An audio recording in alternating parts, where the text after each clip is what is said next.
Good evening, everyone, and thank you for making the time to be at the debate house. I'm Orik Sitnik and Munye. I'm your moderator for tonight. Before we start, a few housekeeping rules. The connection can be spotty, so you have access to the Wi-Fi, which is the Starlink. It has no password, so you can log into that. There are a few events on the calendar. As we go through the evening, you get access to a link, a QR code to see the upcoming events. The most proximal one would be on Friday on the commercialization of healthcare. But for tonight, we have wonderful and accomplished legal practitioners. So I'm going to introduce them from my far most right all the way to my immediate right. So first we have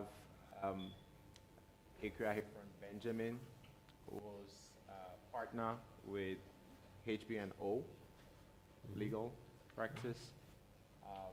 And then we have Mame Ose. Mame Tutua, sorry. Mame Tutua, who's a corporate lawyer and investment lawyer. And we have Quick Ose, who's a partner with HB&O. Tonight we're going to discuss, as you know, wills and succession. We'll have the opportunity to interact with the audience. Microphones will be going around, so you get the opportunity to ask questions, intervene at any point in time. But before we do that, Kweku is going to take us through a bit of a primer, foundations of, just so that we all speak the same language and understand what's happening. And while that's happening, we're also going to get a few breaks. We're going to get a break for drinks, so you order your drinks, the menu will be around, and there's going to be a break for food as well. We'll discuss the instructions, so you'll be given tickets and you choose from those tickets what you want, and they'll come around and pick them up. Okay. Without further ado, please, quickly, if you can take us through your presentation. All right, good evening, everybody. So, you know, in a person's life, you know, you work hard, you acquire property, you engage with people, your family, friends, whoever, and then the light goes off, and then your family starts fighting over, I should get this, I should get that. It's a really sad, you know, it's a really sad end to one's life, and it doesn't really. Meanwhile, you can spend just about 20 minutes, you know, just thinking through how you would like to dispose of your property. We all like property. You can spend about 20 how you like to dispose of your property in a manner that doesn't lead to that kind of conflict, and it is within your control. So we're allowed to make wills, and the formality, and then the formality for making wills and the requirements are not so stringent that you can't make them. You know, if you're above 18, all you need is a sound mind. Now, the idea of a sound mind, you know, I say it's simple, but it's not that simple, because you will find that it often becomes a subject of litigation. You will find a very respectable man, family dragging his name through court that, well, at the time he made his will, he wasn't really of a sound mind. The law's requirement is really minimum. The person must understand what they're doing. You see, that's all that the law requires. The law requires that you understand what you're doing when you're putting your will together. And with respect to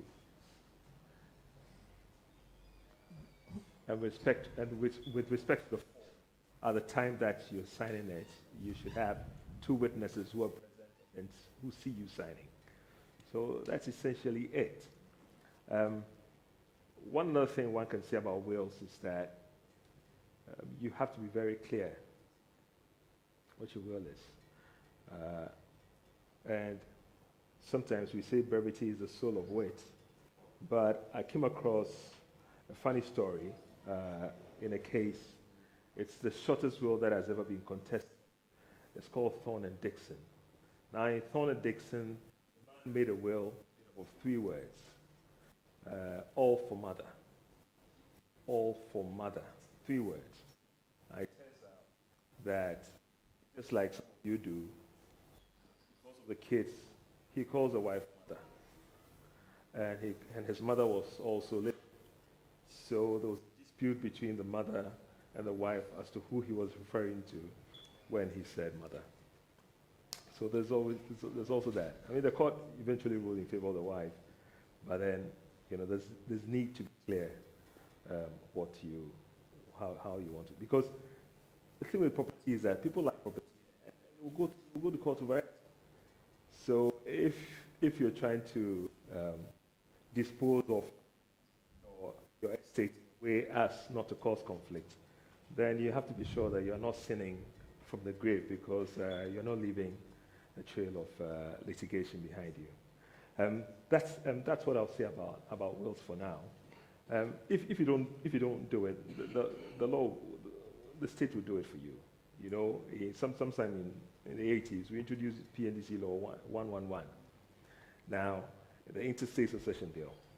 What that does is that it introduces a formula that should you die without making a will, the property is to be shared in some way. I can assure you that if you die and leave all your will to anyone apart from your wife or your spouse and your children, they would go to court to prove that your will is not valid for one reason or the other, because they like what the government has left for them. So yes, you get that. So it provides a whole formula, and we can get into that formula, but substantially, the property goes to the wife and the kids. What else is that? I think that's what I'll say for now. I'm sure there'll be a lot of questions that come up, and then as and when they come up, we'll deal with them. Yes, thank you very much. You're welcome. Please, like we mentioned, feel free at any point in time. You can raise your hand and we'll get a mic to you so you can ask a question. But maybe I can start with you, Ikea. What makes a good will, or a will that would be valid in court? Okay, so we have an act of Parliament that governs how a will can be made, and that's called the Wills Act. And it requires that it's in writing, and as Kweku indicated, you have to be of sound mind, and you have to be over 18. It's in writing. There are no rules as to who, well, except in relation to wives and children. You must, make reasonable provision for your wife and for your children. But apart from that, you can distribute your property as you like. Some people have left their property. Well, not. I don't think many Ghanaians have left their property to cats and dogs, but you find people in Europe doing that sort of thing. So there are no rules governing who, except in relation to your wife and children, where the law requires that you leave something for them. Okay. And say you have that will written and things change. You maybe want to add someone to the will, or maybe you want to add property to the will. What are your next steps? Well, you see your lawyer. You can do it yourself, but I think one would advise that you see a lawyer to ensure that it's done properly in accordance with the Act. But you can make what is called a codicil, which is another aspect of maybe supplementary, can you say, to the will. But you can also change the will.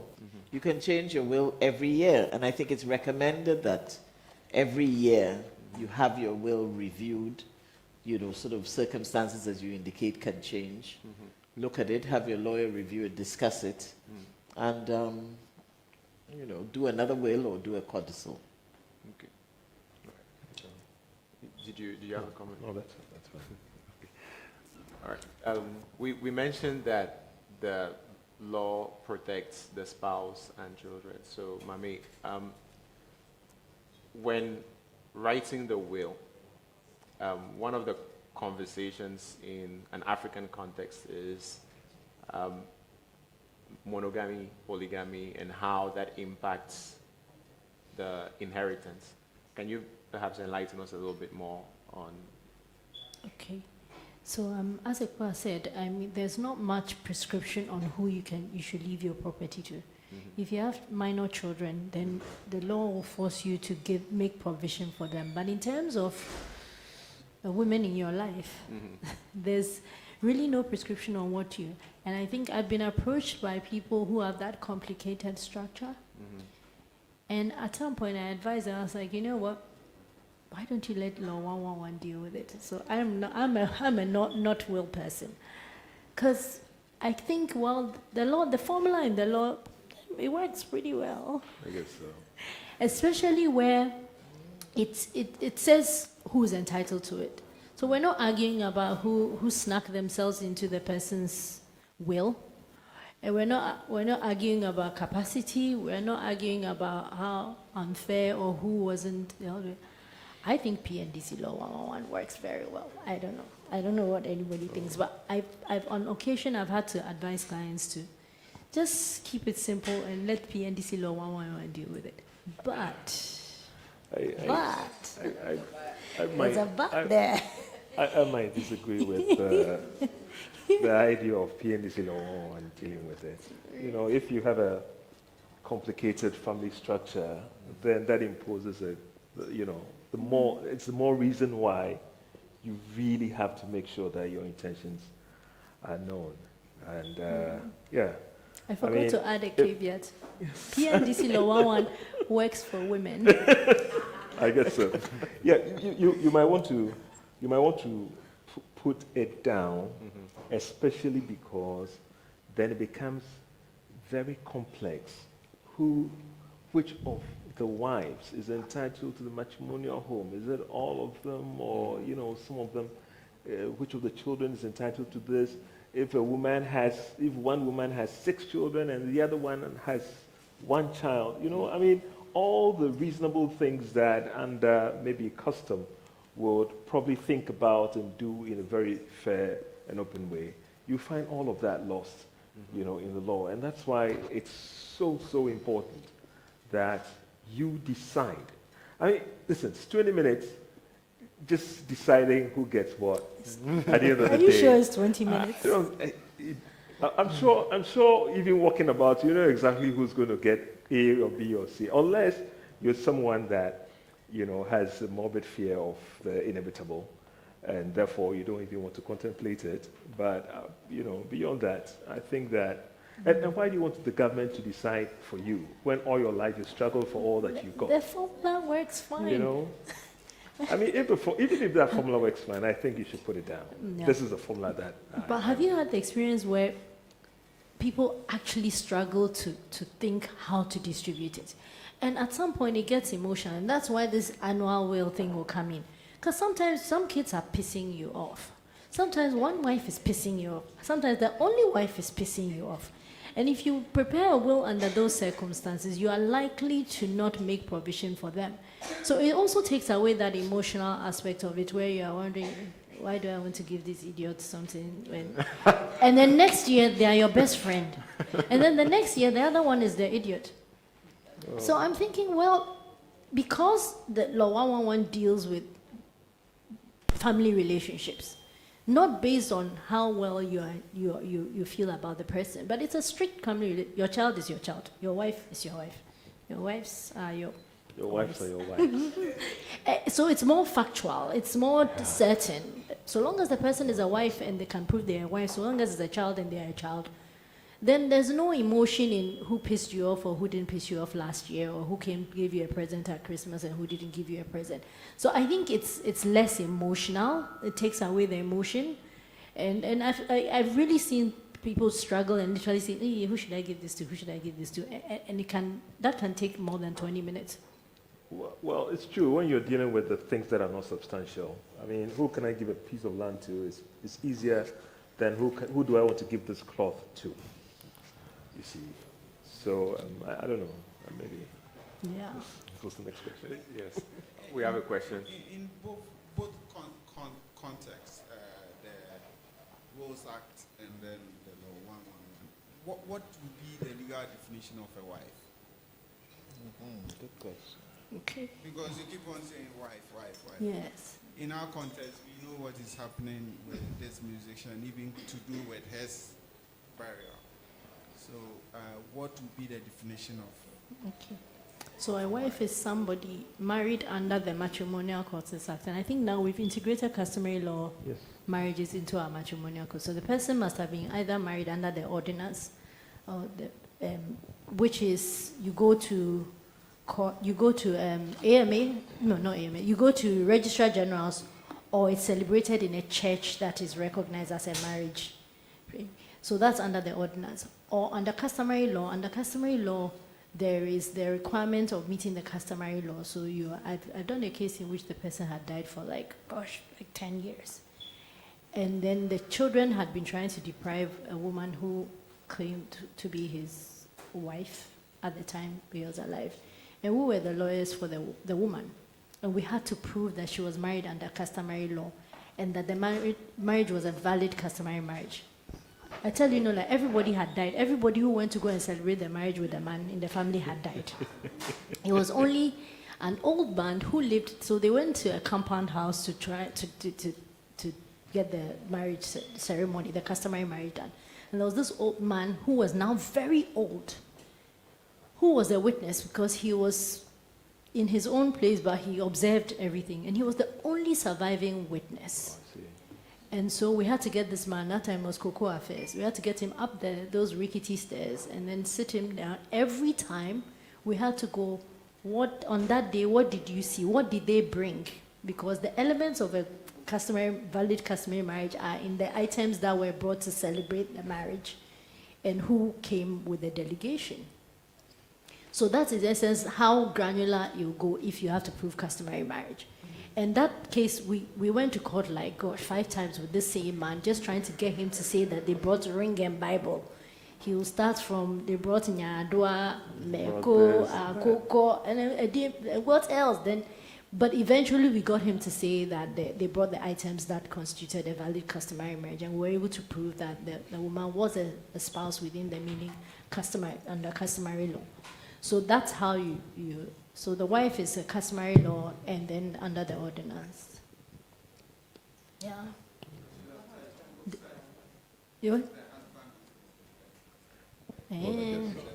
But it's okay. They should stay there. What? Oh, and under the Mohammedan Acts. Yes. Yes. Under the Mohammedan, that's the Muslim marriages. Yeah. Thanks. Maybe to expand on that, in the case of perhaps younger couples who haven't gotten to the point of marriage, maybe they've been living together for a bit, what would that look like, Riku? Cohabitation. See, yeah, that would be cohabitation. The thing with cohabitation is that it's not marriage. It's national service. It's not marriage. It terminates upon the death of, and having terminated, there's nothing subsisting. So I suspect that what the law again?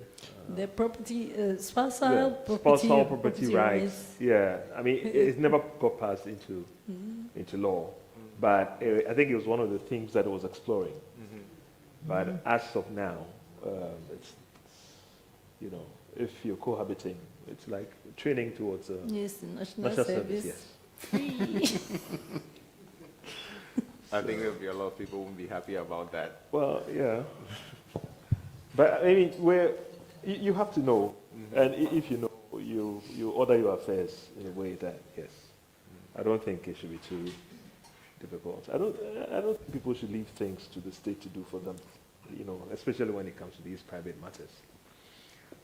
So if you're in a cohabitation, then you know that if I want to leave everything to him or to her, then let's make a will and leave it to him or her. Yeah. It's as simple as that.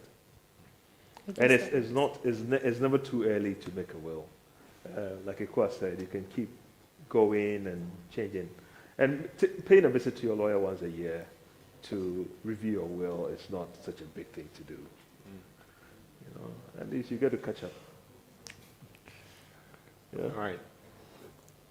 So I think we've already started touching on this about what PNDC Law 111 covers and was being protected in terms of the spouse and children.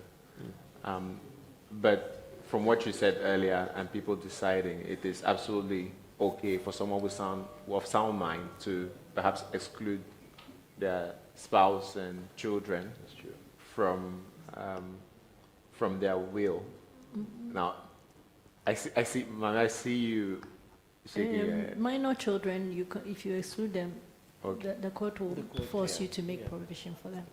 Okay. So that's the caveat. So even if the minor child has, like you said, upset you, there's not much you can do about it.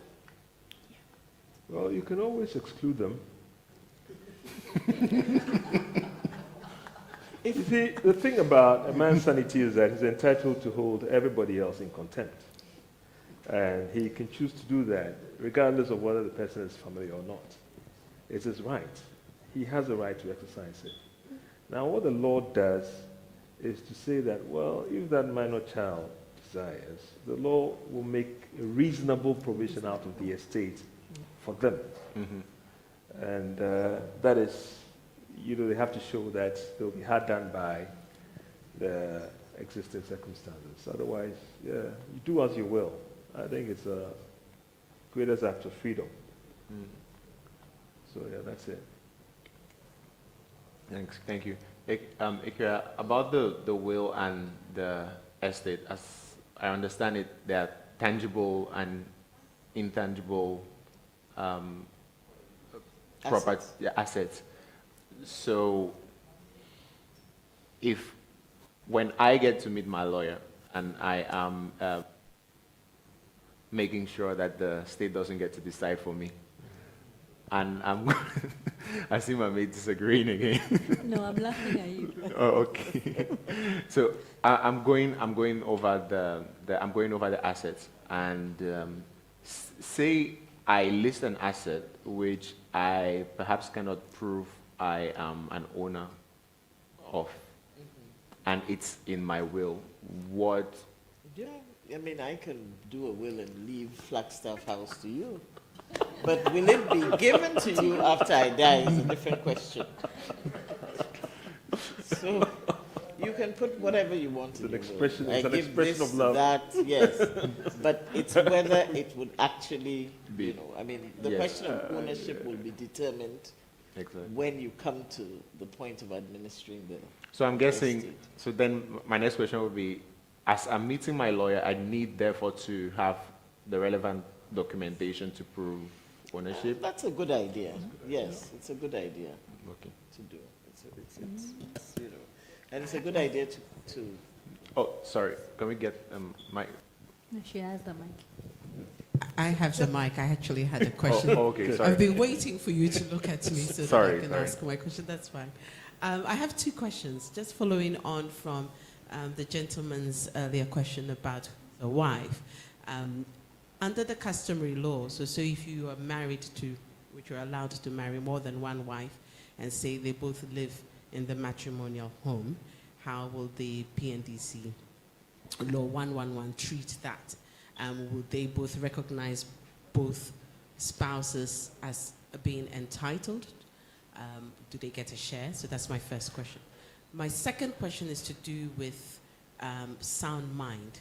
So if the testator, say, has been diagnosed with a mental illness such as schizophrenia, but has moments of lucidity, how do you determine whether the will is valid and meets that criteria of sound mind? Do you want to take the law? I'll take the law. In terms of the sound mind, I mean, that will depend on the evidence and the state, I think the court would take evidence as to the state of the person's mind when they made the will. If there are lucid moments and the person made the will during such a period, then I think that will would be upheld. But it'll essentially be a question of, listen, you tell us what, and give us evidence as to that person's state of mind. We've done one in which we had I a psychiatric person be there as to determine the person's lucidity before we executed. They were just in case. Yeah. On law 111, so it says the percentage to surviving spouse. Now the issue is if there's more than one surviving spouse, then in the administration they'll have to decide whether if they are able to share it. Now the sharing property has been shared in which it is sold and then everybody takes a portion of it if they are unable to share it physically. So when it says property is being given to two people, it doesn't mean they should live there or own it or cohabit together. It can be disposed of, sold, and then the proceeds given to them so that they'll do whatever they want with it.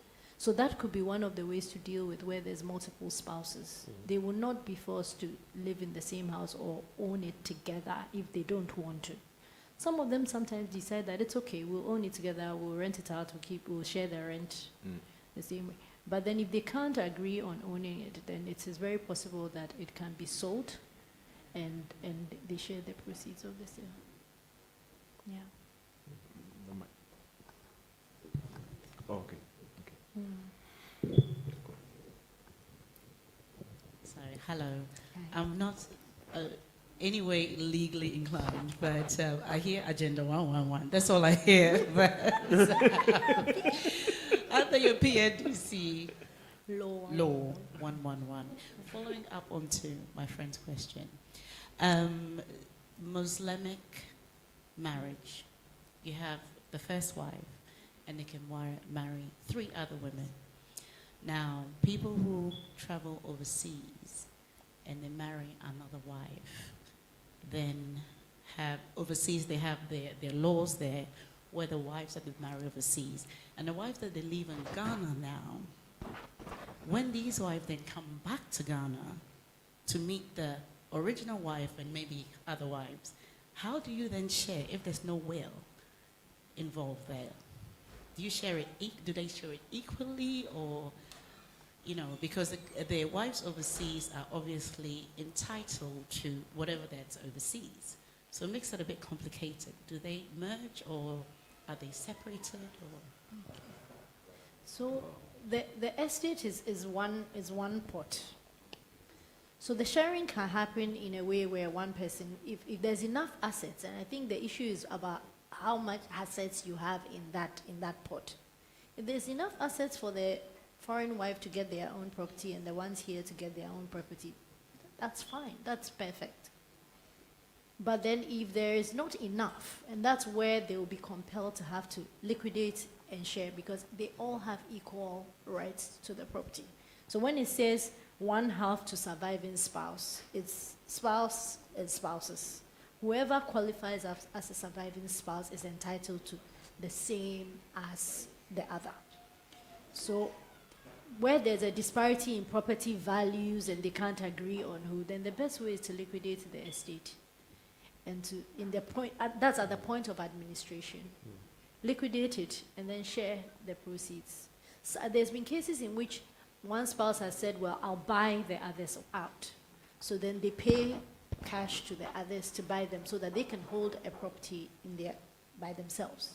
So that's also possible. There's several ways to it, but the point is that they all have equal rights to the estate. Everything in that pot is shared by them according to the...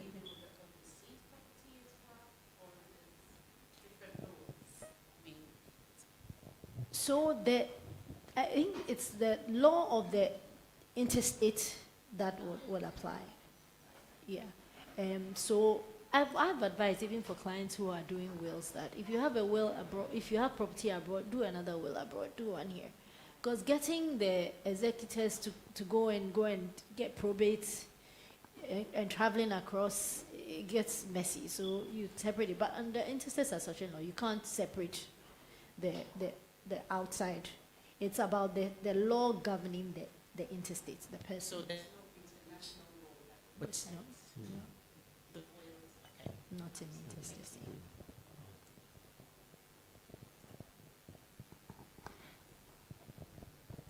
Thank you. So I think you've been given scenarios and options as to how you can go about disposing the estate and all. But in general, is there, for the want of a better word, calculation that is given in the PNDC law 111 as to what is to be done and for who and who is entitled to Yes. something? Yeah. Oh, okay. That's the calculation that me I like. Oh, The one that I like that I've just been wondering. It's okay, formula. So what does the calculation It's formula. say? Formula. Yes, It's formula. thank you. So, for example, if an intestate survived by a spouse and a child is 3/16 to the surviving spouse or spouses, 9/16 to the surviving child. My math is bad, but I like the formula.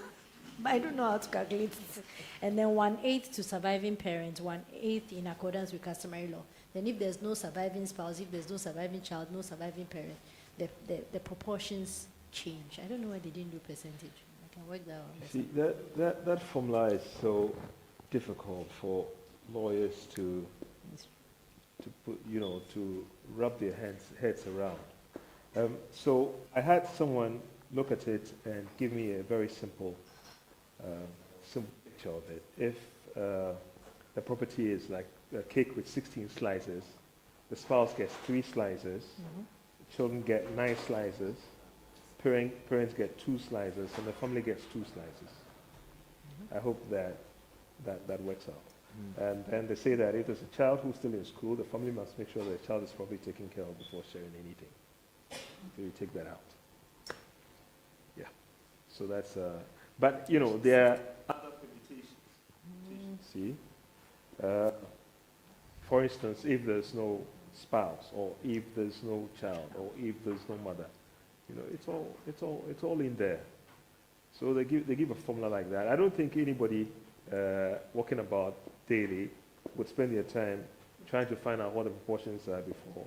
I think the easiest thing to do is to just get your will. And I won't say. But can you use the formula? Can you use the formula here to prepare your I will? won't say it. There's not enough time to say that.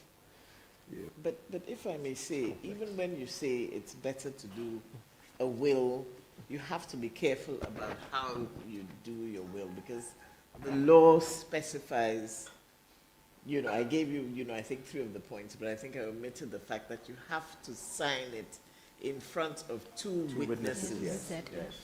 And once you don't have that signing in front of 2 witnesses, you're going back to the intestate succession law, because Yes. Wills fail. Will fail. the act would be held, the will would be held invalid. So, I think that's why, it's extremely important to get the advice of Of a lawyer. lawyers. It's not like we're advertising our services. No way. Don't get it. Just wanted to add to what Ikwa said. You also need to have an executor. Now, an executor is somebody who will ensure that your will is administered the way you have prescribed, so that if you leave a house to Kweku, the executor makes sure that Kweku gets the house. There are practical difficulties with this, because sometimes people choose people who they do not know, do not have their interest at heart, or the interest of the people who are benefiting from the estate. So we're dealing with a situation now where this woman's husband died about 10 or so years ago. For some reason, the man made 3 of his nephews administrators to the estate. Executors to the estate. He's been gone for over 10 years. They're refusing to do a vesting assent to put the property in the woman's name. He's been battling with them for the last 10 years. We've had to get involved, get a court order for them to do that for the lady. Now, if you're choosing somebody, you must choose somebody who you know will look out for you when you're no longer around. It turns out these executors are actually interested in the property, because it's juicy property in cantonments. Eventually, we got the court to make an order for them to do the vesting assent for the lady. We've only just found out that they did a vesting assent for only a portion of the property. So they've left part of it. So it's a huge, almost an acre. There's an old building on part of it where the lady lives. The other part, they didn't put in the side plan. So it's only upon a tip-off that we realized that the side plan attached to the vesting assent does not reflect what the man left to his children. So we've had to go back to court to fight this. So it's very important that you choose trusted people to be your executors when you're making your will. Thank you. Well, yeah. Thank you. So not only do you have to watch out for the beneficiaries of the will, you also have to watch out for the No, there's executors. Yeah. Yeah. Yeah. Everybody wants, you know, like I said, you can't stop people from being who they are. Mm. You know, so you would have these kinds of situations. Mm-hmm. You know, I guess, and you know, your own child could go to court and say you're mad at the time that you purported to make the will. Yeah. So a will can be contested in all kinds of ways. Mhm. You know, recently there was a Ghanaian actor. I saw it recently, who was saying that he was going to leave, or left all of his property to his housemaid or something, because she's the one who was taking care of him. And he said it in an interview. You see, he said in an interview, I won't be surprised if sometime in the future we hear that there's a matter in court in which someone's saying that he was under an undue influence, for instance. You know, the whole idea being that the act is not his act. You know, that's one of the grounds that people are going to contest your will. They're going to say, no, I mean, if, you know, he was in the right mind, he wouldn't have done this. Two, if it wasn't for the undue influence that was being brought on him, he wouldn't have done this. You know. And then some will even say that, oh, the signature is not his signature, and that the will was procured by fraud, and a whole lot of. That's why Agenda 111. That's why Agenda 111. So this is your Agenda 111. I completely disagree. I would hate for somebody to determine what should go to who. For Uncle Kwesi in the village, who I haven't seen in forever, to benefit from my estate. I think that it's important that we determine who benefits from our estate. Now, I wanted to talk about what you're leaving, the assets that you're leaving. So again, I'll tell a story about a lady whose husband passed, and she and her husband had built a house on family land. The story is that when her husband's father was alive, he gave him a portion of the land. It's not covered by any paperwork. Everybody was aware. All siblings knew that the father had given that portion to his son. Now he gets married. They build a beautiful house. Unfortunately, the man passes. This is a house where siblings would travel and come and live in, visit.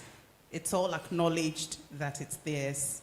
And now we're in court fighting because the families say, this is not for you. He didn't leave a will, and under PNDC law 111, the matrimonial home, if there's one, goes to the wife and the children. There's one matrimonial home. They're saying it's not the matrimonial home. In fact, our father never gave any portion of this land to our brother. So this house is not yours. It doesn't form part of his estate.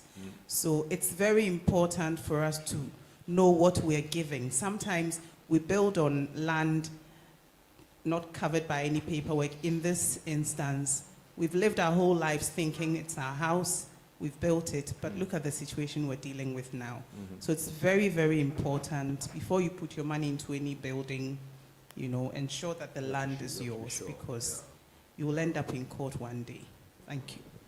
Yeah, thanks. I think the summary here already is you want to meet with your lawyer as frequently as possible, I guess, so that you don't find I think you that's don't the find central yourself. message. And we didn't even have to advertise. That's the central message. Yes, please go ahead.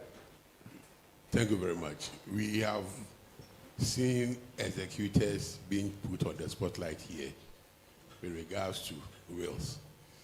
Let me put the lawyers too on the spotlight. How they behave when the testator is gone. I have been with lawyers around a courthouse in their chambers when they are talking, and they made a statement that when it comes to matters of estate, in fact, lawyers are even supposed to have more than the beneficiaries. Yeah. Yeah. Yes. I can say this is not new to any of you lawyers. Oh. They say when it comes to matters of estate, lawyers are entitled more in the estate than even the beneficiaries. I would think that that So statement is we- reflecting on the person who made the statement and not all lawyers. We also have to Yeah. look at which lawyer you want to draw your will and do some background checks on them. Yeah. I have chased a lawyer for a sum of over 400,000 that had to go to a widow. Go to a widow. He has just taken an item from the estate, sold it, and pocketed the money. Meanwhile, the widow owed us, the deceased owed, and the estate, we were trying to link it to the debt for recovery. The widow has taken charge of the debt. You, with agreement, you have sold off this property. He expects it to be paid to the bank. When we told the widow that we have not received any money from the lawyer, it took over 2 years to recover that money from the lawyer for the widow to have a peace of mind. So, and it's this type of lawyers in their conversation that I heard that when it comes to matters of estate, you lawyers are entitled more than the beneficiaries. Well, I know a scenario in which the that lawyers is, got more though. But I think where there's litigation around the estate, people forget that the more you use a lawyer to fight the other party, you are accruing legal fees. There's a family I know, very big family, it was a big estate. In the UK, they fought over one house in the UK. And at that time, I think it was worth something like £1 million. Big house. They fought and their legal fees came to £500,000 by I think it was like the 5th, 6th year when the two factions of the family were fighting. Eventually, they decided that, you know what, let's just cut this fight and share the other £500,000. Because if they had gone on that fight for another 5 years, the bill would be 1 million, and the story will only say the lawyers took everything that was left to them. But it was because they were fighting and they were accruing legal fees. there's an interesting story. David Copperfield, Charles Dickens, in Bleak House. He refers to a case it's called Jandis and Jandis. It's a fictional case, though, but it's just like she's saying. They litigated an estate over 3 generations until one day it was announced in court that the whole estate has been mulcted in litigation costs. And that's when the litigation came to an end, because there was nothing more to litigate. It's a very, I think what Charles Dickens was doing was to try and, run a satire on the state of the law at the time. But it's very real because litigation is an economic decision to take. And so you have to be sure what the pros and cons are. Yeah. And I'm not defending the lawyer, but sometimes too, we have clients that cannot pay for the estate duties and all those things. So the lawyers pre-finance a lot by the time the distribution it's time to distribute. So, and so we have to look at those kind of expenses that come out of the estate and how it's funded. And then you see that maybe the lawyer did that. I'm not holding brief for that lawyer, but it's very possible. Oh, yes, please. Right. My question, and I've been through something like this before, where the executor exhausted the whole process due to the fact that they just wanted you to go back overseas and forget about it so they can take over. Now, where does the law protect the person that is going through all of this litigation? And yes, I agree with the gentleman over there. The lawyers are paid a lot throughout the process because you're just frustrated because the executor wants to frustrate you. They've got their own reasons why they want to frustrate you. So when it comes to law, the will, I think I agree with you when I say agenda. Agenda one. Because the amounts that I've had to pay for years does not equate to maybe what I'm getting, but because it's something that is dear to my heart, I will fight for it. So in a way, is the will something that we should really go for? You don't know the executor's mindset at the time and afterwards, and it's almost like a game that you're playing afterwards to actually get what it's for you. So it's almost like it's a huge game, as far as I'm concerned, when it comes to will. Well, administrators, you see, because they are appointed by court, I think they're a bit restrained in the way they are. Well, and then also they're constrained by the law in how they distribute. So games, dear, everybody can play. The fact of the matter is that They're afraid that the courts will. You know, if you don't get an administrator appointed by the testator, if you don't get an executor appointed by the administrator, you're going to get an administrator who is a person that has gone to court to apply to manage, to administer the estate. Limited. You could have, of course, Group. but you could have. But the law provides who can be an administrator. Yes. So that one too is regulated, not some bum.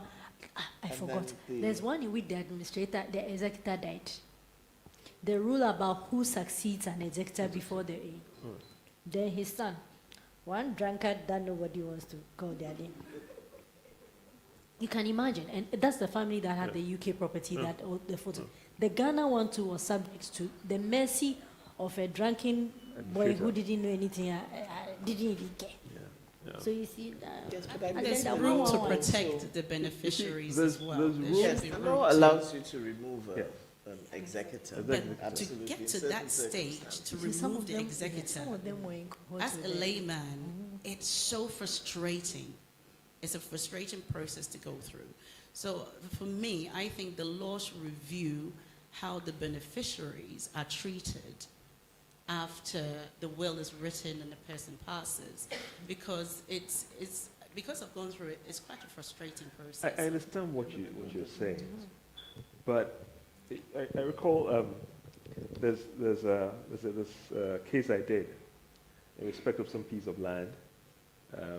We won the case, and then just after 6 months, another person was taking us to court for that same piece of land. You know, and we had to go through the whole process again. And so the client was saying, "Lawyer, how do I stop people from, you know?" Yes, you see, the fact of the matter is that, one, the law, there's enough legislation against bad behavior, but then you have badly behaved people. Yes. Yeah? But then that's why the law is there. And that's why the courts are there. And so, you know, it's not like a hopeless situation where you can't do anything about. The law is very clear what administrators and executors should do. We have an Administration of Estates Act, which has been in existence very long, and which, you know, is still very, very clear on what their duties are. Notwithstanding, you would have people behave badly, and there's not much you can do about that. That's why the law is there, than to go back and say, listen, let's do things the right way. You But know, they are so- afraid when they are, because of, they are afraid. when they go for letters of money, they are afraid. When they're executives, they think that they don't respect themselves when they're executives, most of them. So, yeah, still agenda. Wow, I'm not convinced, Kara. I think it depends on the people that it's a reflection of your choices too, isn't it? I think it's a reflection of your choices too. Yeah. Okay. Yeah, so I also wanted to talk about estate duty. That's something that we overlook all the time, but it's a major cost that may bar you from accessing what you've been left. So estate duty is duty or taxes that you pay on the estate, and it's I think 3%. 3%. So what happens after you get letters of administration? No, what happens before you get your letters of administration or probate, which will allow you to administer the estate, is you have to pay that 3%. So depending on the value of the estate, you may have to pay a whole lot. What I find most of the times is that at that point, the people don't even have the money. And I've often wondered, but ways of dealing with this. Would it be possible to create, for example, an escrow account in which you keep monies which will be made available upon your death to the executors to pay that estate duty? How Some people do that. Some people do They that, would right? leave provision for Yeah. payment of duties, for payment of even funeral expenses, Yeah. and so on. The only thing Because is you the- can't the- access it until after even the bank won't let you access it until after probate. So what we're saying No, is, but you still have- can you create an escrow account outside of the estate, Exactly. which Yes. can be accessed at the point where you're going to have to pay? So it's not after LAs have been granted or probate has been granted that you can access it, because you need it to be able to get the LA or the Yeah, I don't probate. know So how they'll do it. you know, 'Cause the it's person- one major cost that we don't think about when we're making wills, or The issue is who will be even the in escrow agent? cases where you Who don't will be the make a escrow will. agent? The lawyers. So you do it. Leave it with your it's lawyer. like a Depends trustee. with your You do a lawyers trustee. and leave it with who? Your, who will be the escrow agent in terms of who A bank. who's A who bank. will be It could be a bank. A bank will be the the But the trustee. bank will escrow be agent. escrow Yeah. agent for I wouldn't call it an escrow account. I'd call it a trust. Trustee. a trust A account. trust So there'll be a account. trustee, Yeah. and that trustee too, if it's a dishonest Sorry? trustee, Well, trustee to another layer of. listen, we're all human. If we're going to talk about our negative parts, we'll never move an inch. There's always that element. I think that for us in the issues, you kind of revealing what a structure of a good will should be. Yes. For those who are naive in this area, we just want to understand what a good structure should look like. So I have a lawyer. It might not be at your level of competence. He's done something for me. What should I look out for? Because you are talking about leaving money, which is a good idea. Yeah. How do I put that together and all that? And how do I prevent litigation around bank? Well, okay. To the best of your ability. I mean, I think Sally had pointed out Yeah. your choice of executor. It's I important. think that's one of the most important, Yeah. sort of decisions you make in terms of your will, who you appoint as your executor, particularly if you have minor children. That will be extremely important. Also, discussing with your lawyer, as I've forgotten your name, Ulrich. the moderator indicates, discussing with your lawyer your assets. And I also advise clients that, give an inventory of your assets. Leave copies of all your sort of maybe title documents in relation to your land. Give a full list of your assets, where they can be found and so on. And, when you make your will as well, you can also leave a copy with your executor. A copy of the will plus where to find your assets and so on. So clearly your choice of executor is extremely, extremely important. Yeah, and if I may add, I think that we also have to realize that if we have a complicated family structure, We should keep it simple. I know a family that had, so the primary wife had 7 kids. The other woman had 7 kids. They were in total 13. Now what he did is that various properties all over. Instead of giving it to them in, you own this, or this group, this person's children own this. You did this. 60%, 30% of the estate goes to my wife and my wife and her children listed in Schedule 1. 30% goes to my other children listed in Schedule 2. 2% to Methodist Church. 1% to this. By the time they take decisions on the property, gosh, it's been horrible. So they have all these properties in this big pot, and nobody is able to take a definitive decision on the property. Some of the properties are left dilapidated, but because of this whole percentage system, there's no clear decision making or ownership structure around it. So that sometimes it seems like it's clever, but it causes a lot of problems when you are not there. I think it's better to be very clear who owns what, so that even if it's 2 people owning it, they know they're taking responsibility for it. And then there's no rubbing 13 people or 14 people's heads together all the time.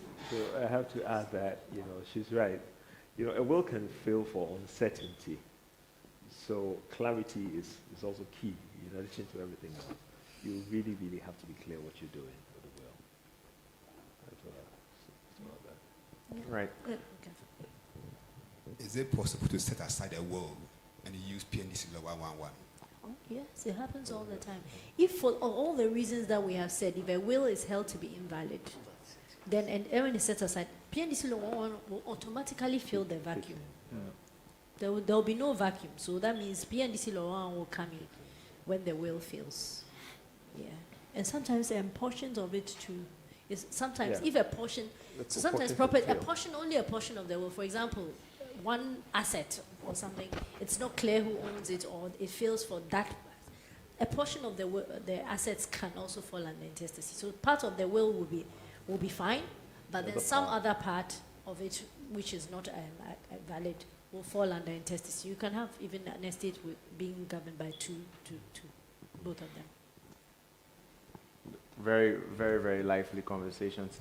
I wonder now on the matter of wills and minor children, what is the most appropriate way, since we've discussed that they are bad actors and we can only do our due diligence, but there's always a risk. What is the best way when drafting a will to make sure that your minor children are protected as much as possible from those bad actors? So I guess elsewhere, their trusts or trust funds, is that something to consider? Well, yeah. I mean, one can always do that. If you have a good fund that would manage some aspects of the estate and make sure that maybe at regular intervals some payments are being made. Yes, that is doable, and it's advisable too. I mean, but at the end of the day, if they're minors, you still would have to deal with people that you take care of them. You see, so I don't see how you escape the human factor. You can't escape. You can minimize it, by doing a thing like that. Yes. Yeah. And my next question for you, Ekria, is we've spoken about wills written by individual people. Let's say a couple wants to come together. Is that a possibility for them? And would that be in addition to their individual wills, or would it just be a standalone will? Yeah, there's a concept of mutual wills. So you agree. I think in one case that we did, we both parties created mutual wills. So if one passes, the estate goes to the other, and then if the other, so whoever sort of passes before the other, then the property goes to the other, or they can agree this is how we are treating these assets, and that will be the subject of a mutual will. So they will each depend on the other's validity The other. in order to be enforced. And perhaps the other one, I'm not sure we've discussed a lot, is when there's dissolution of the marriage. Now, if in the will there wasn't any language regarding that, what exactly does the law decide for those kinds of cases? Well, maybe you're thinking a disposition that says to my wife. Also. Well, and then the person dies without a wife. At the time he has no wife. Well, yeah, there's no disposition. What do you think, Ekwa? I think, It will be when a vague. person It will makes be out a too will vague. to their the wife, gift will be big, yeah. it makes a gift to the wife, and at the time of the person's death, there's no wife, or he's Then divorced, it fails. then it fails. It Yeah? fails. That's It my fails. electoral say. It fell. It It fell. will fall. It fails. It will fall But then- under intestacy. So but- that gift will fall Yeah. under. It will fall under But intestacy. then, if he's saying to my wife, it names a particular person, then it doesn't fail for that. Whether or not they are still their Yeah, wife whatever, at the yes. time they die, Doesn't fail. it's Okay. to that person. It's So to it's a that person. clearly identified gift. Yes, that's fine. So if you say to my wife, Keke, that one day, anybody who occupies that position, if nobody occupies Some spouses might be mad about that. That's why- If you name them and don't call them the spouse. Well, I guess so. Well, you have to both name them. You can both name them and call them the spouse. What you shouldn't do is just say my wife My or wife. my husband. Yeah.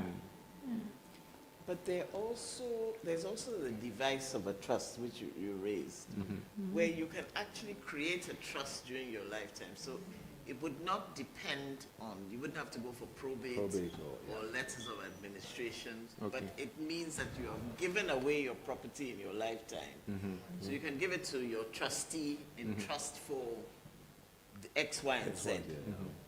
So it takes effect. I mean, you do not, once you create that trust, you do not own the property, unless, of course, you're the trustee, but that's a little more complicated. But if you create a trust, give away the property now, held in trust for your beneficiaries, then you don't have to go through the question of probates and getting letters and estate duty. Just the duty, it's all. Nope. Yeah, okay. Trust is also a good thing. Yeah. Okay. Just briefly, as we continue, for more of these very engaging conversations, the Debate House, like we mentioned, has future events coming up. We'll be projecting the QR code, so when that's up, we'll let you know so that you can sign up for future events. I guess we can perhaps, if there are no questions, are there any other questions? Oh, okay. Can we get the mic? Oh, sorry. So what about the situation where the testator is adamant as to how he should be buried or where he should be buried? Testamentary wishes, right? What standing do they have? Because I think generally people think, oh, if I spell it out or if I make it known to my family that I want to be buried here or I want to be cremated, then it should be upheld. What's the legal position on that? Well, there are some things that, once you die, you have no control over. It has really no legal, no legal basis or authority. When a person dies, under our law, when a person dies, the body belongs to the family, and the family can do with it as it pleases, in accordance with what the customary practices are. And so you really don't have any control over that. The family may want to respect what your wishes are. It doesn't have the effect of a will. What they do with your body doesn't have the effect of a will. Yes, so that's Yeah, I think the Supreme Court has held that testamentary instructions are not enforceable. Not enforceable. So you can write it, but nobody, if they choose to respect it, that's fine. Yeah. But if they don't, they can't be enforced. Yeah. So I just wanted to add as well that what I see people doing is burial instructions. Yeah. And my problem with that, sometimes I see it as part of a will. In our culture, the will is read way after you're buried. Nobody really reads a will before, burial. So what probably should be done is to have them separate from the will and known to the people who will take charge when you're not there. Yeah. So that if they wish to respect it, they can respect it. There's no point finding out that there are burial instructions after you've been buried. I did one where I wrote one out where the man, at the time the wife was alive, he said he wants to be buried in a particular place, and he wants the family to. They have a family kind of cemetery. He wants to be buried in a particular place under a particular tree, and he wants the family to bury the wife when she also dies, just beside him under the same tree. And we went back and forth because I had to explain to him. He says he knows, but then, whatever he says, the family will do, so it doesn't matter. So we wrote it out. I think he gave it out to a few people in the family that this is what I want to do. Luckily, the wife went before he did. He's not gone yet. The wife went. And so he's had the wife, buried in that place. So the space next to the wife is marked it down for himself. I think the complication is where those testamentary instructions are tied to gifts in the will. To the will, yeah. Then it becomes a quid pro quo. If you don't do this, then you don't get this. That becomes very complicated. I want to see what our Supreme Court decides in such a case where it's conditional. But as Sally said, by the time you open, you find out the burial would have happened anyway. So. Okay. Finally, I would like to know, what can a will do and what can a will not do in the event of our going to the other world? Can you clarify? Yes. Yes. Yeah. What can a will do? What is the purpose supposed to serve? And what do we perceive can be resolved by a will, which cannot be done by a will? I'm not sure. Well, I mean, okay, the whole point of a will really is to dispose of your assets or your estates in a way that you desire. You're kind of making arrangements for the inevitable. So that's what the will can do. Well, I can say for sure that the will cannot turn a man into a woman. I know something a will cannot do, and I think people think that they can cure title issues through a will. If the property is not yours, no matter how you word it in the will, you can't cure title to property. Thank you very much. Yeah, that's yes, miss. So I've also come across wills where the testators are trying to rule from their graves. So, for example, they leave you with a house and they say, do not sell the house. I would like you to address it. Is it enforceable? I mean, once you've left somebody. I think the law generally frowns on those kinds of dispositions. And, most of the instructions you give beyond, giving out a gift. Yeah. Yeah. So I did a will for a gentleman once where he left the family home to his children with instructions that they must all gather every Sunday and get together. And I said to him, these are not, they don't belong here. Yeah. But he was insistent that he knows his children will do it. He wants them to stick together when he's no longer around. And so he wants that in the will. That's like burial instructions. Yes. Unenforceable. Yes, unenforceable. But you can respect them if you want. But I do see the ones that say, for example, that a surviving spouse can live in their matrimonial home until they get married, they remarry, or Yes. until they're deceased, and Yeah, then that's a it life goes to interest. somebody. Yes. That's, Yeah. yeah. Yeah. Yeah. That's a particular kind of interest that you get. So it's, Just a quick one. If a couple acquire property together, and let's say the man passes and wills the property out, but the property is jointly owned by both. What happens in such a situation? And let's say he wills it out to somebody outside the nucleus. Thunder or fire. So it depends. So that, it depends on how they held the property together. So there are two legal devices. There's either the joint ownership or the tenancy in common. And I think Kweku alluded to a tenancy in common early on. So if it's jointly owned, then it depends on the structure of the document, the title document.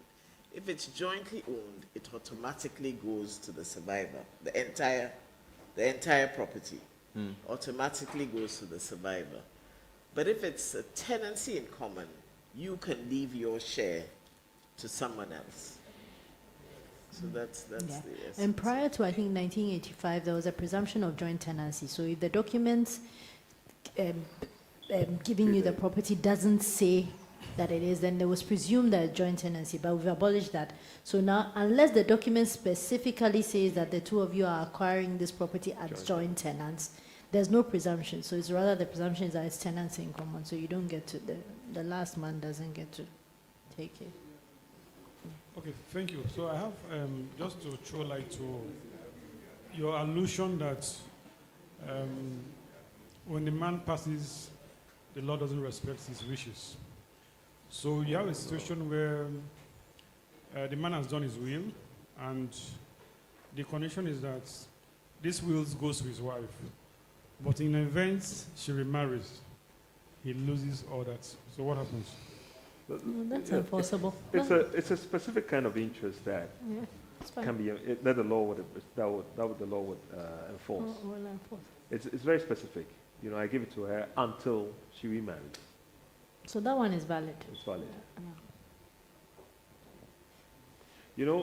The ones that the law really doesn't recognize is the one that seem to tie the living in perpetuity over all kinds of things.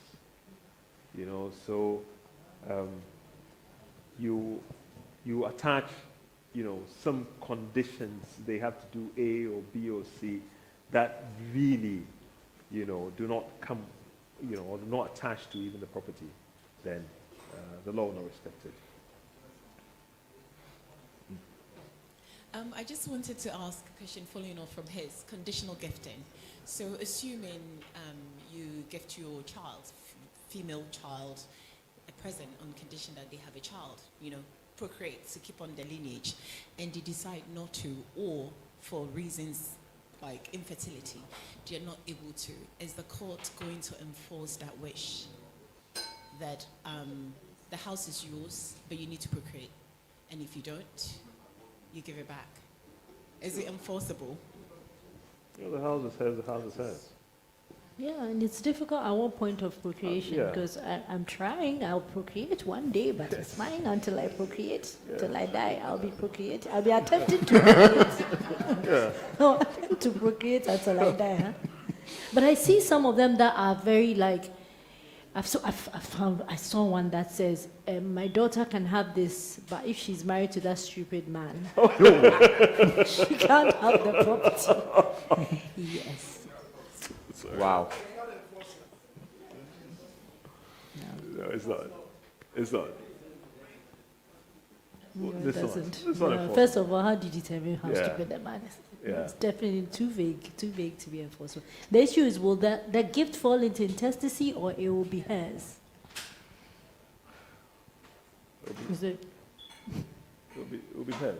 It'll be hers, huh? Yeah. Without the condition. Without It'll the be a condition. gift. It will be interpreted as a gift. Because the court will just not enforce the condition. It'll be hers.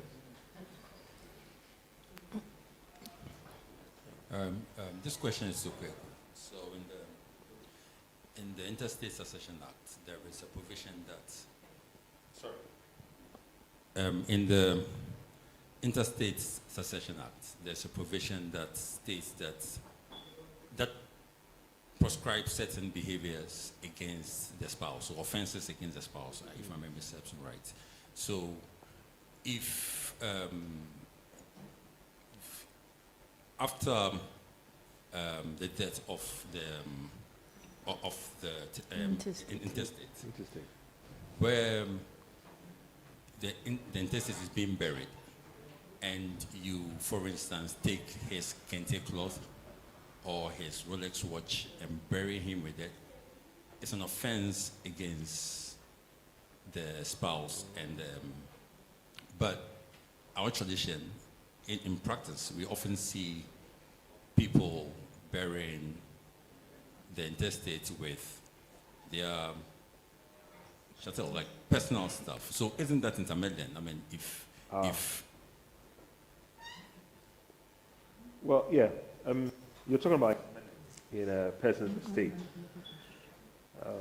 Well, the law is very clear. You can't do that without having, either taking probate or being appointed to administer the estate. Now, so if you intermeddle, that's if you start using a person's property, or you dispose of it, or you deal with it in any way, without having that authority of the court frowns on it.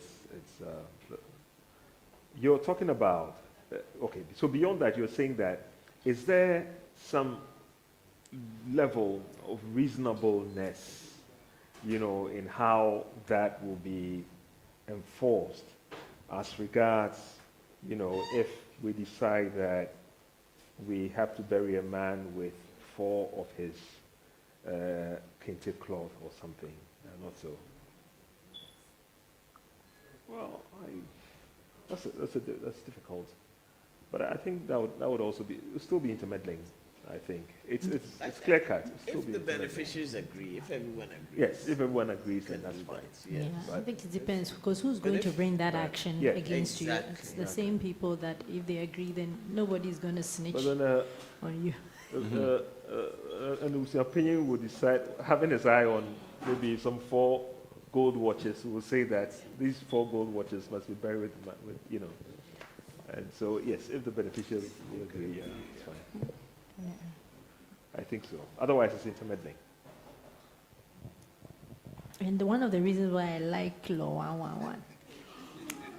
So you see, even though there's intermeddling, it still allows the beneficiaries, entitled persons, to get access to the property, so that if you stop them from getting access to the property, then you are rather committing an offense. So it allows intermeddling when it comes to the entitled persons. You see, Law 111. It works, though. It works. Right. With Law 111, how does it work with traditional home? The Ebusiampenyi is the one that, so the person who died whispered in their ears and told them everything, obviously wanting his own things. But, how does Agenda 111 work with that? Okay. So Agenda 111 says, if you don't write it in the will, we don't care. So Yes. if a bishop, if the interstate whispers to the Ebusiapeni about how he wants his property to be distributed, it's not a will. If it's not a will, the 111 will automatically cover. There's also wills like Samansil, which are death, but that one you have to be on your dying bed. So traditionally, I think Samansil is when somebody makes a disposition or tells somebody a verbal will in imminent anticipation of death. So not that you say, then you go and walk around, die, and come back, and then come and die 2 years after or something. But if it is like on your deathbed, then it's a deathbed wish. That is enforced as a will. It can be enforced as a will. I think even the Law 111 defines will include Samansil and any other form of will recognized as customary law. but that leaves it so vague. Any other will recognized under customary law? Which customary law? The other kinds of wills. Just to your point, how many people need to be present for then someone so to be valid? So I think it doesn't have to be the two persons. I think that is there witnesses? There must be a witness. I think there has been a case or two where it's been defined. Yes, exactly. Yes. So there has to be at least a witness to say that the person did the summon so, but it has to be when the person is dying. Whoever is next at the deathbed, who he makes the summon so to. Remember, the person dies after making the telling you. So whoever comes to say that he told me this and was there at the time he died.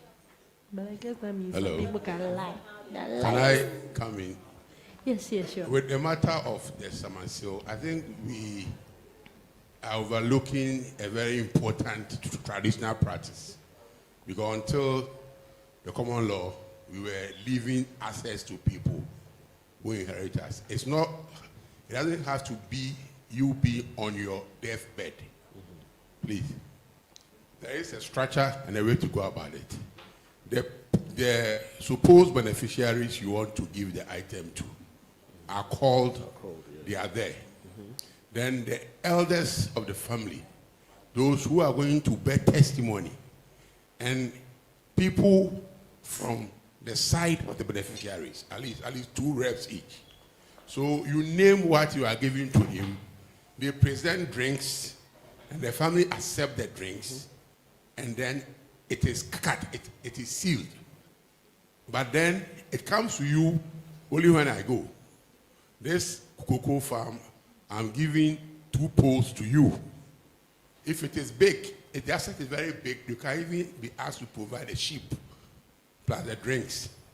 So the drinks is like a compensation that he's receiving to establish the fact that in the presence of these elders, this asset upon my demise goes to these people.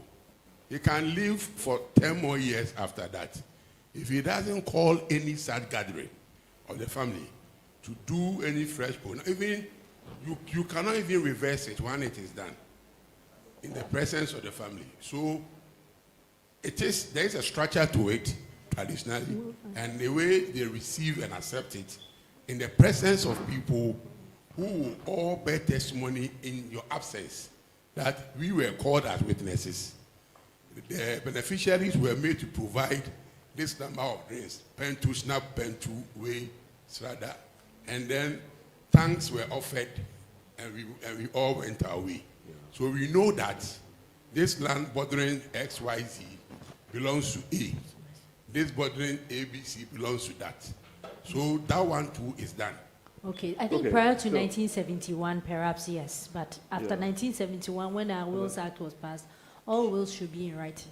Well, and but we have video wills too. Are they in writing? Yeah. Writing video is video, right? Do they write it? So I've seen a will where the man made a video. So like in that old age time, did they have video? Okay. You want to travel back in time and then in the present.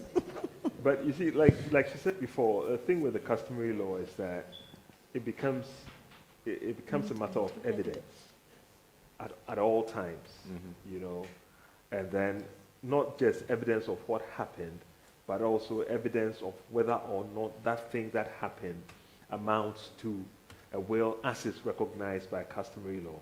You see, so that's always a difficulty. Yes.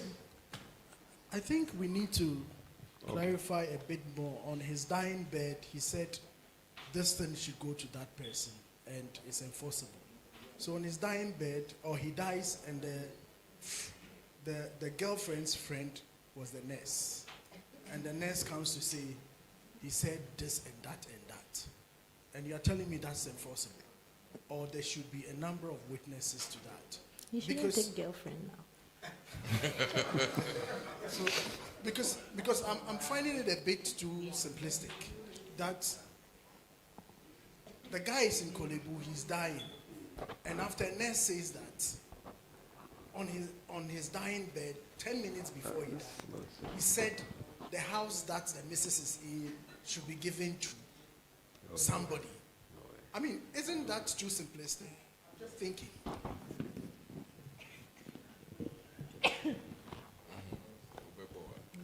That girlfriend, she should go and live in that house. Nyankopɔn na ɛbɛtua no ka.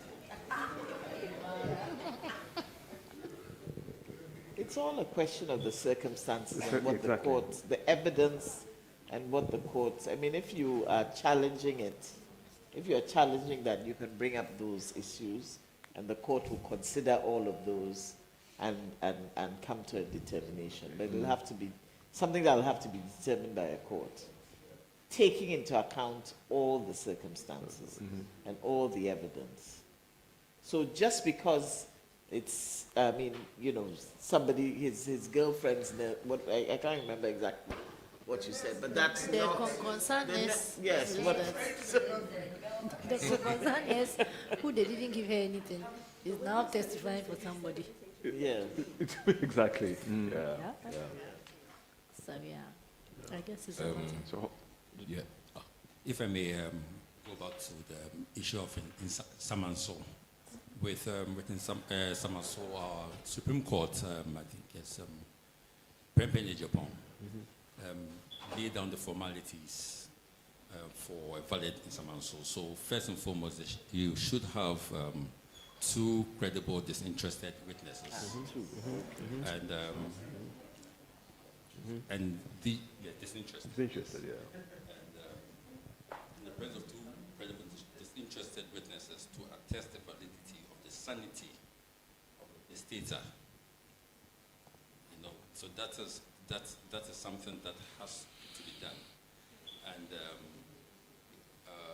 there is also the need for, it's not clear whether the person should be in contemplation of death, as is said, but the person should say it under the impression that he's close to it, but whether he's about to die, Yes, he must think that he's about to die. but whether he's indeed about to die.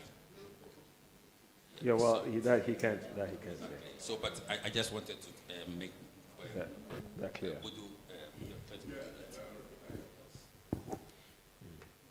please go ahead.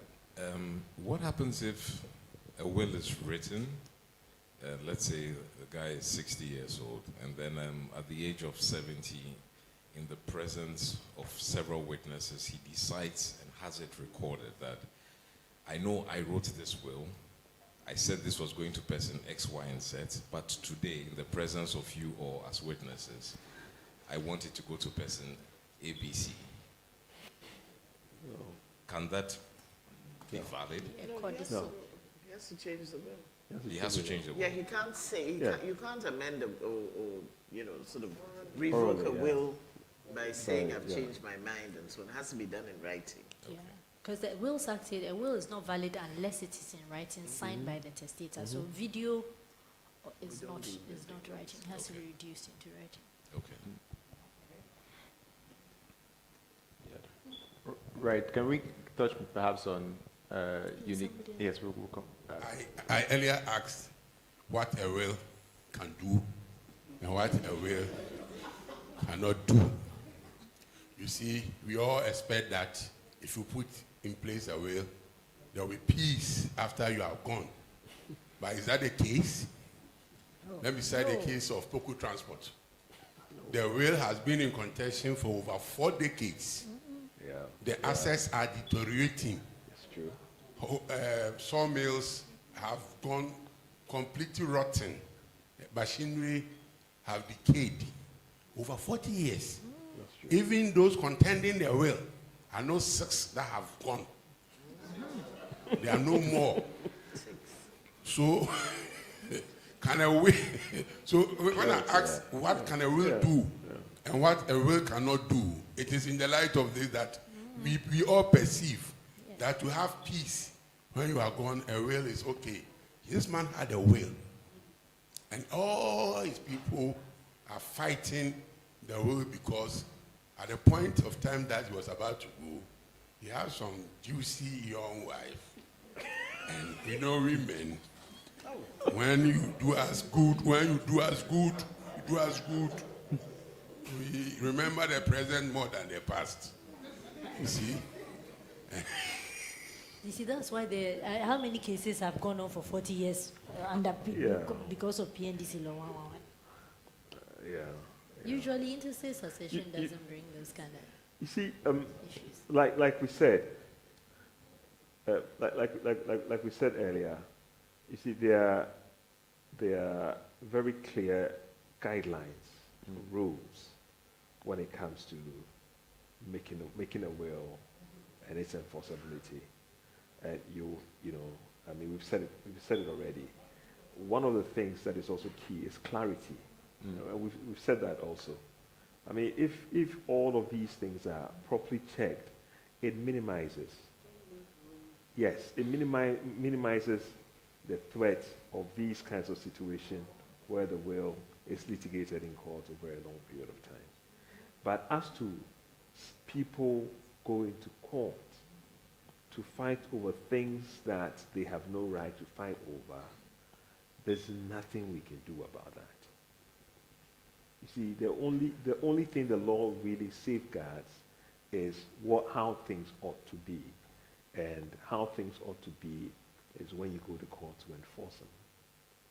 You see, but if someone comes out of the woodwork and says, listen, I'm supposed to get this, or people can take all sorts of things to court, and the most ridiculous things have ended up in court.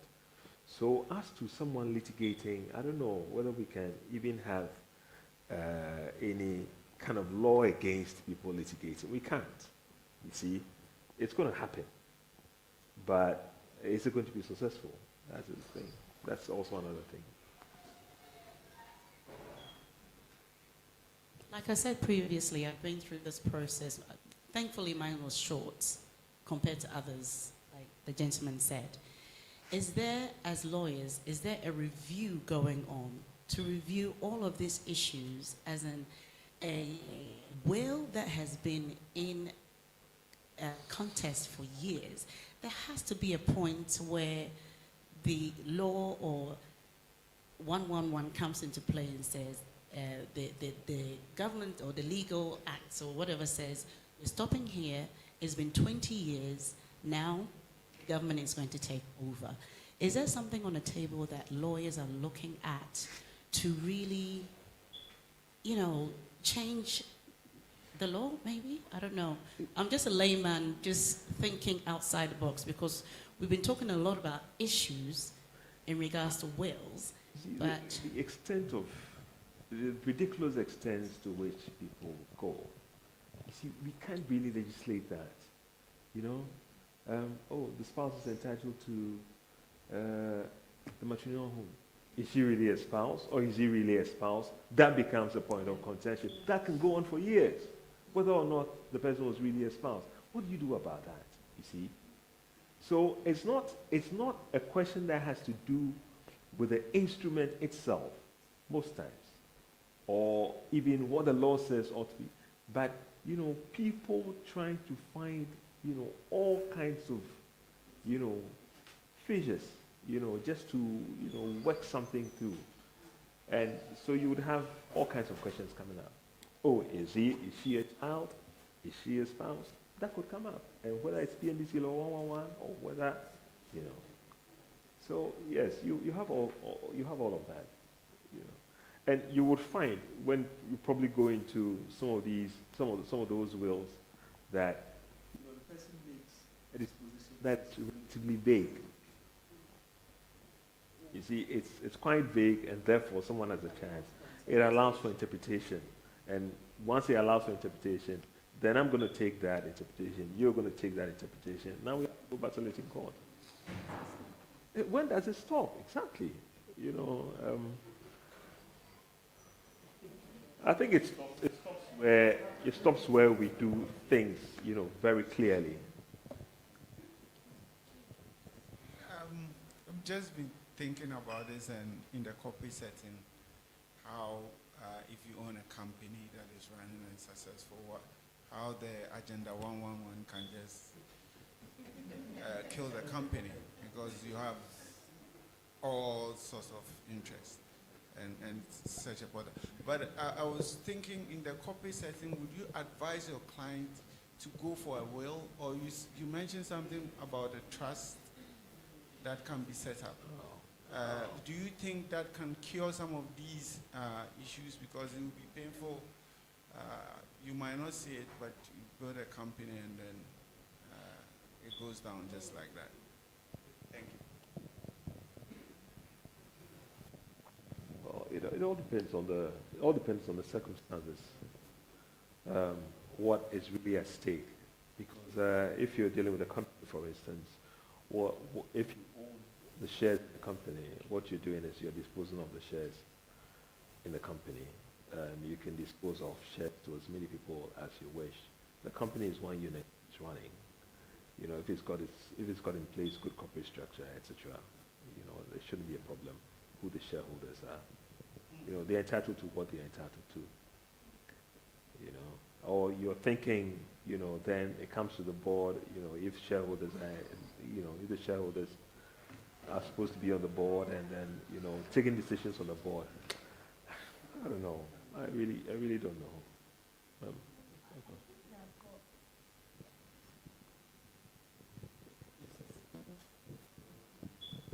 I think for the corporation, even when you leave a will, think about it. At that point, do you know who you think will be the best caretaker of the company?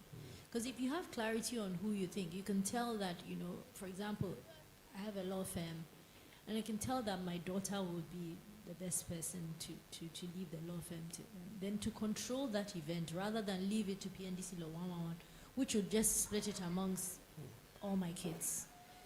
And some of them may not really be interested in running a law firm, except, and I've had a case in which and sometimes you can get it wrong.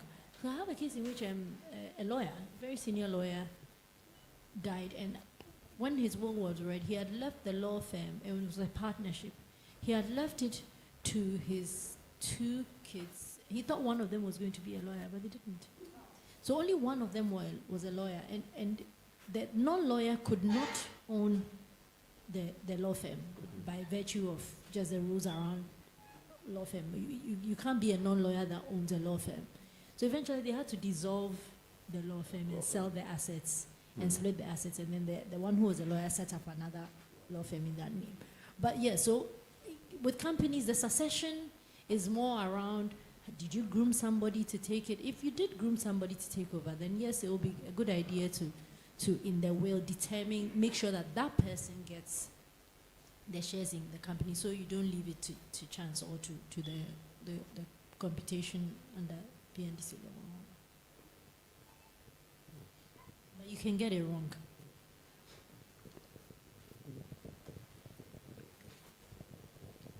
Okay. Okay, before me? Yeah, before you go. All right. Okay, so based on this back and forth about will, you are an advocate for wills. If wills can cause so much headache, why do we have to get in there in the first place? I'm surprised we came to the position where we're saying wills cause. No, based on not every will, but from all the conversation today, there's a lot of back and forth. You already have a headache, right? So, you being an advocate, and then you talked about, you know, we are humans, and then people want to say things, they want things to be put down in a certain way. Our sister here talked about examples where people want things said in a certain way or interpreted in a certain way. And then after they are gone, it's subject to interpretation by others. What is the point? Because there are too many families get divided over wills. Or no wills. Or no wills, yes, it happens, both sides. So, yeah, when there's no will, the PNDC law takes over. So there's at least... There's also drama there. Okay, so then what is the point? Minimal drama. I think, you know, probably we've spent too much time talking about the problems that could arise. The fact of the matter is that you will find that the likelihood or the likelihood of there being a dispute over a will is very minimal. Yeah, it is. It is minimal. The key, as stated before, is to ensure that it's done well and properly. Well, it's between the testator and the lawyer. You know. No. Choose your lawyer carefully. Exactly. You see, it runs throughout. It runs throughout every aspect of our lives. Medical, yeah, exactly. It runs throughout every aspect of our lives. So if you're going to look at that, then if you're only going to see the negative. But what is the alternative? The alternative is, also chaotic. The same kinds of difficulties arise in all cases. Yeah.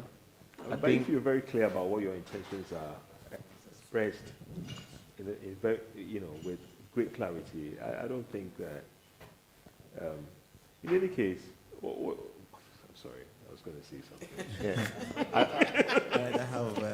I think that the better summary to gather from this is that perhaps the more acrimonious cases are the ones that make the headlines, and so everybody speaks about them. Exactly. And then the ones that are more successful, nobody talks about it because everybody has sorted it out. And like we said earlier, I think it's important to remember as we are educated, then when we have to choose a lawyer, then we know that we want it to be as specific as possible. We want to make sure that we are updating it every other year or every year if it's possible, and that we have full, I think we also mentioned an inventory. So I think that perhaps is what we should remember from the conversation, that we're educated so that when we meet a lawyer, we know exactly what are the sort of checklists that we want to make sure that we don't leave a mess behind. Please go ahead. I think, sorry, can we get the mic? Okay. Can I go ahead? Oh, sorry, it was the gentleman. Yeah. Yeah, okay. So I just want to find out that how does the PNGC Law 111 compensate for lawyers' service? In the sharing, the pie, as you described, the formula for sharing, if you consider the will to be the pie, 2/3 goes to so and so. Is there a provision for how to compensate for the services of lawyers in that law? No. The lawyers get their money before the pie is shared. Lawyers even get it before the pie is shared. The lawyers have to be paid. Testamentary expenses, though, have to be paid. Okay. Before the lawyers have to be paid. So who even pays for? There are guidelines published by the Ghana, the General Legal Council, is it the Ghana Bar Association, which indicates what a lawyer can charge in relation to their services. And it's imperative that you enter into an agreement with the lawyer to agree these fees.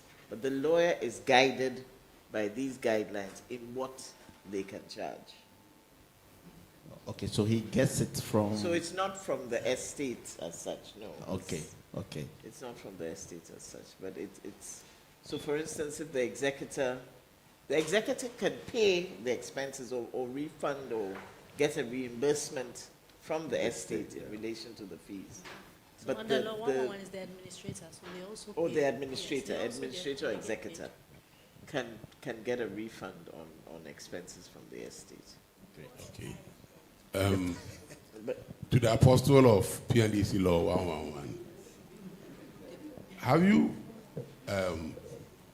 read Professor Henrietta Mensah-Bonsu's one of her writings on feminine jurisprudence, where he alluded to a subtle pushback of that law which works against women, especially widows of not so affluent interstate people? We're talking about law 111. That is when there's so much to be shared. But when there's not much to be shared, and then the law 111 gives whatever it gives to the family,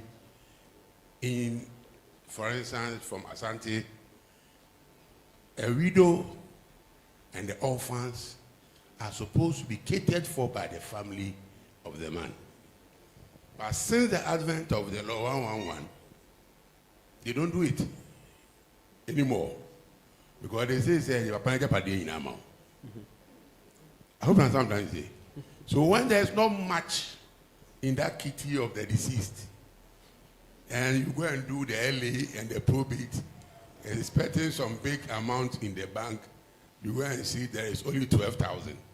You cannot pay even 3 times fees of the children.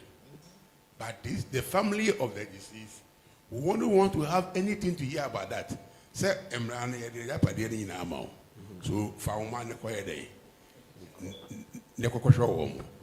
this has been identified as a flaw in that law, working against majority of women. Because not all widows are spouses of affluent men. So when they die intestate, those who are not in so wealthy circumstances, they suffer. So PNDC law 111 has a very huge negative side that has still not been dealt with. And it comes from the cultural setting and the way we relate to the law, how it came to affect our own way of sharing the property. Because naturally, we would have appointed somebody to succeed the deceased and then oversee his estate to take care of the widow and the children. Oftentimes, they don't do. They say, they can't that we see, and they say, you know, they don't do. But because it was there was a recourse that this family could always have to. You know, there was always a yes. But when there's nothing, the man is not so affluent. And then he dies intestate. And the law 111, they give his social security contributions and things to the man.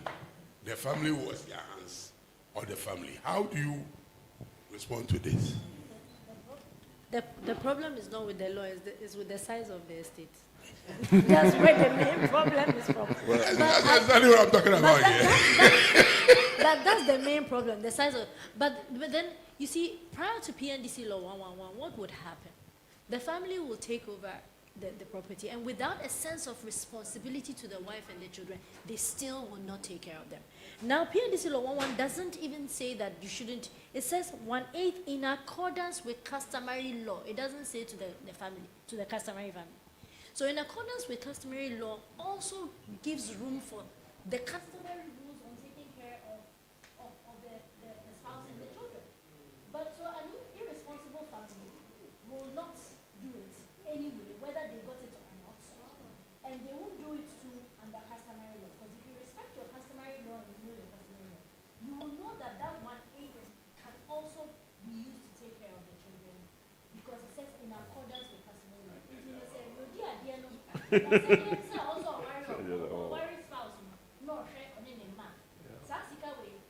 comes back into the spouse. But as I said, an irresponsible family setting, it wouldn't cure it. They will still take care of it and still wouldn't take care. So I don't see really that it's a flaw. I think it's in the way people interpret it, and people who don't want to be accountable will interpret it in a way that suits them. Very, very lively question. I think we're about to wrap up, and perhaps it's an opportunity to, again, remind all of us that there are upcoming events that will be projected on the screen. One this month, Thought of Science about the commercialization of healthcare services. 2 events early December. You can scan the QR code. I hope it's up.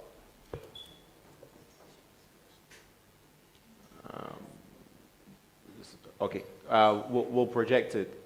So we'll just take maybe a couple of questions. I know you had the mic already, and then the last one there, and then that will be it for today. Thank you. I think very interesting discussion, and I have to say that up until now, I was a fan of or a strong advocate of doing wills, but I think I am being persuaded to think that if you have a more complex life situation where you have multiple children from different mothers or multiple spouses. Greedy bastards for children. I think it may be far less litigious just to not leave a will because of the very specific nature of the requirements that one has to have with wills. I would like to know, I mean, I think it would be interesting to know in terms of contest whether there are more litigation with relation to PNDC Law 111 or as opposed to, wills that are being made. I think it will be more the latter. But my question is there a statute of limitation as to when to take effect or to follow up with a letter of administration, or can I be strategic and wait for some, early stepmother that I don't like to die so that then, I mean, I'm just curious to know if the law has any limits as to when you can effect letters of administration or effect a will. I think under the Administration of Estates Act, I'm not sure whether it says when you should get early, but it says how long to administer an estate. So you have 1 year to administer the estate. The issue is when it starts from, whether it starts from when probate or early is when it's granted. But the thing is that you see, if you look at intermeddling, you can't touch the property until you have letters of admin. So it's in your own interest to get it really quickly. Otherwise, the property is literally sitting there, you can't do anything with it. Because otherwise you'll be intermeddling. So if you don't want to intermeddle, then the quicker you go for letters of admin, the quicker you get that process out of the way and everybody knows what they get. Good evening. I wanted to find out, first of all, if the deceased was living in, say, a family residence, a family house, where they have, each person has their individual rooms or apartments, let me put it that way, and the person dies, what happens? Does that house become the matrimonial home for the widow or the children, or they can actually be kicked out, as some customs demand that once the spouse is dead, they can be declared from the house? Is it under PND's law or Yeah, under I think when they yeah, meet? I think so. I think it depends on. You see, it depends on the arrangement. Matrimonial home presupposes that it's owned. It's owned by either spouse or both of them. If they're living in a family house, then it becomes subject to the family's will. Or whichever arrangements that the family has made. So if a man dies, for instance, it wouldn't convert that, into the man's property to form part of his estate. I think she mentioned it earlier that a will or even an intestacy cannot convert, if it's not yours, it's not yours, really. But it really depends on the ownership. So if it's yours, if the house has been distributed such that you own it, yes, it has to do with then ownership. it falls Yes. in your estate and your wife and children can. All right. Is that clear? Yes, I'm trying to find out. In local settings where a man builds a house, gives first room to his son, second room to his son, that way. So you enter into a house where you have it's a big compound house with each person owning a room, basically, in that house. And that's where you brought your wife to, your wife and kids. You live there. And that property or that room has been given to you by your father It's yours. upon his death or whatever. It's And yours. at the end of the day, can they kick you out? No, that's your estate right there. Nobody's kicking them out. It's almost part of your estate. So the word it's in the word ownership. Yes, it's in the ownership. Once you own it. Yeah. If they own it, then it's Once you own it, once you own it, that's it. But I think sometimes there's a misunderstanding of what it means to be occupying it. And not all the time, it's not every time that they own the property, but it's just to say you can live in it. And so that's why it's in the word ownership. They have to own it, for real, not just because they've been given a right to occupy it. So the issue is, it will be based on the evidence. Does it say that the father give that property to them absolutely and say, this is yours? Or it says, all my children can live in it? So it depends. If it was given to you as a gift. Well, thank you very much. I think we can summarize it today by saying that there are a lot of caveats when it comes to wills and succession. So you probably want to consult a lawyer because the answer is never just straightforward. So you probably want to make sure that you have your facts right. We want to thank you all for making the time and educating us today. And we want to thank you too. The QR code is up. Again, we're going to invite you to, it's not, right. Okay, so, all right, okay. So we'll just, thank you, Ekua, Mame, and Kweku. Thank you very much. And thank you to you too.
same creamy taste.